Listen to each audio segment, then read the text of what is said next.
Ya, dengan hidayah Allah Subhanahu wa Ta'ala dan rahmat Tuhan, alhamdulillah pagi hari yang cerah ini saya dikunjungi oleh Adinda Andika. Hari ini pagi yang cerah membuat kita bersemangat. Yang tua bertambah semangat dan yang muda pun harus lebih semangat. Hari ini saya mencoba untuk mengadon, kemudian membuat sebuah kompos. Ini kita bisa lihat saudara-saudaraku semua, sahabat semua. Di tengah saya ini ada sebilah cangkul. Kemudian ini adalah kompos. Ini persiapan untuk membuat media tanam. Menanam itu mudah, tetapi kita harus siapkan dulu nutrisinya. Baiklah, ini adalah tutorial berbagi pengalaman, kemudian sharing. Kita sama-sama belajar. Saya berencana membuat berkebun lombok dan melon. Sebelum itu perselihatan lahan kita garap, ini juga kita bikin komposnya. Bahan-bahan yang kita perlukan adalah bahan-bahan yang tidak dipakai. Yang pertama adalah bahannya kohe, kotoran hewan. Kotoran hewan ini berasal dari kotoran sapi, kemudian kotoran kambing seperti ini kotoran kambing. Nah, yang bahan keduanya adalah sekam.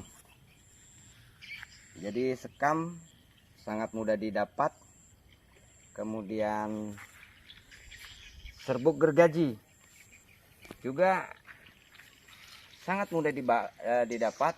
Dan ini tiga bahan ini kemudian dicampur, nanti setelah mau aplikasi dicampur dengan kapur.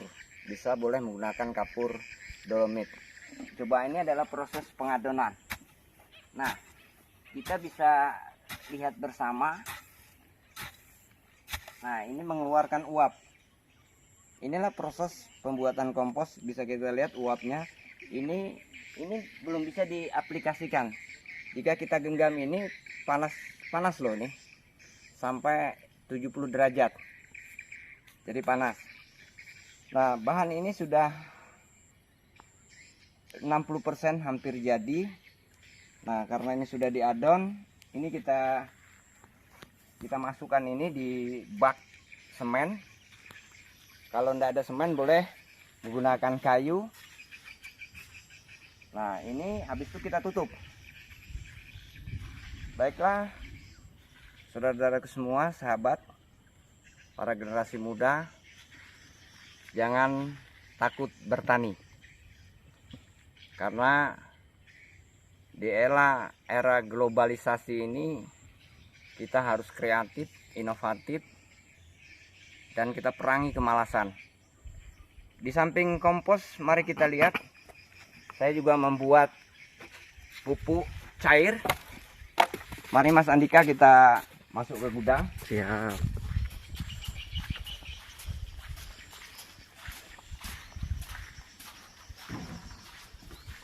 Nah, ini gudang eksekusi pembuatan pupuk cair. Kita buka dulu.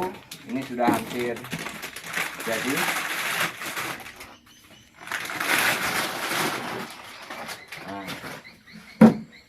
Nah, ini pupuknya sudah bisa diaplikasikan.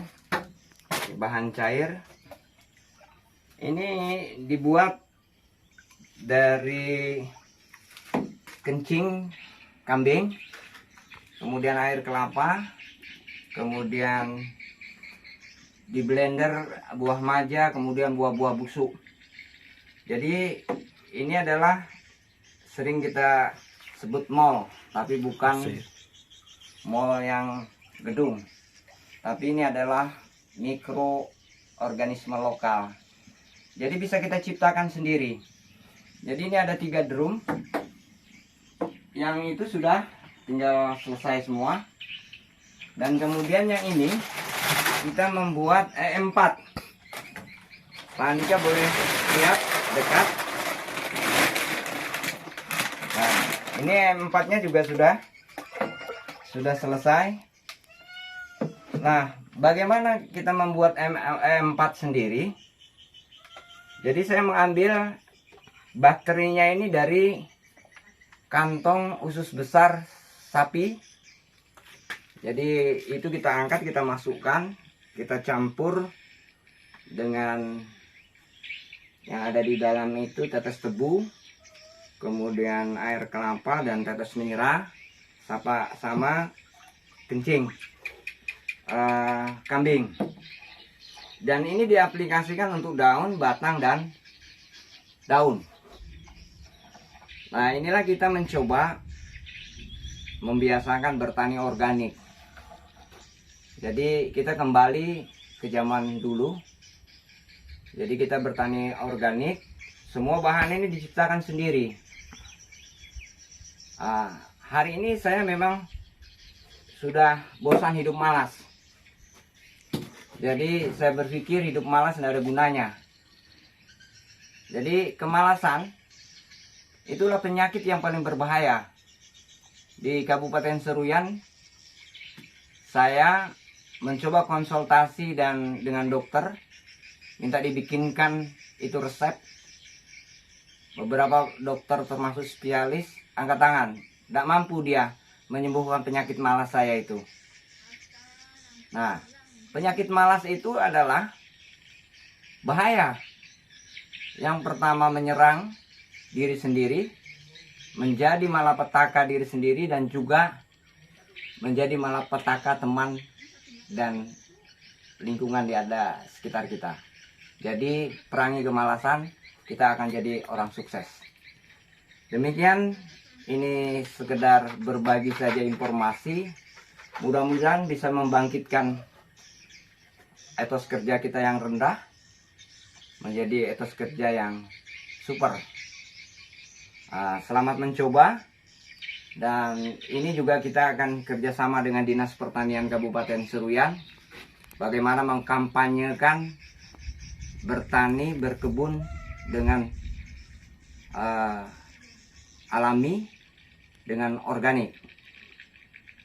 Saya punya cerita dulu bahwa kenapa usia manusia itu hanya 60 tahun. Sekarang di atas 60 tahun itu sudah bonus. Karena apa? Saban hari kita makan kimia semua. Lalu seketika orang bertanya, hutan belantara, walaupun hutannya sekarang sudah habis. Hutan belantara itu tidak ada orang mengasih pupuk. Allah sediakan pupuk itu sendiri, dan tanaman dan tumbuhan itu sendiri yang membuat dia pupuk. Tidak ada di hutan dikasih NPK, dikasih urea, tidak ada. Dia bisa hidup subur. Baiklah, untuk lahan-lahan yang sudah terlanjur terbiasa dengan kimia, mari kita reklamasi. Bisa kita buat sendiri kok. Selamat mencoba. Mudah-mudahan ini menjadi inspirasi dan menjadi semangat buat teman-teman. Selamat mencoba. Selamat pagi. Dan salam untuk semuanya. Salam petani. Merdeka. Merdeka.